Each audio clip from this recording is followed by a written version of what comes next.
the first error I believe occurs in the test battery. If your test battery is not reflective of the client's needs, you've missed the boat straight away. And that rules out 75% of the fitness industry straight away. The next one was, which test we're going to use?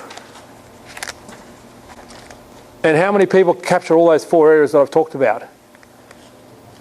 We've only got 25% of the population of the fitness industry left as far as service providers. We're down to 25% after the first step. How many of those 25% would fail to provide all 4 of those areas in their capturing of the information, plus be aware of their involvement in it? Majority. We're down about, like, really 1 or 2% left now, literally. Yeah. So what's the next step?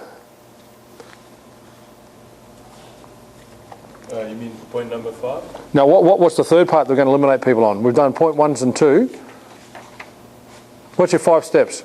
Oh, how we get it is the third step. Yep. And we talked about that. What's the 4th step? Interpretation. Yeah. Now, we've lost everybody now. Well, there's nobody left, John. There's nobody left for standing. They're all gone. As far as the area of assessment goes, they're all gone. This is a final point there's so few people standing. How do we interpret it? The higher up you go in information, the greater the variety of interpretation, the greater the challenge of interpretation. For example, just to use an example that you would work with, you might get a body fat measuring. How do you interpret it? The opposite ends of the continuum. You're fat, you're going to die of a heart attack, and the other one is, well, I don't really care how fat you are. It's your choice. That's the opposite ends of the continuum of interpretation.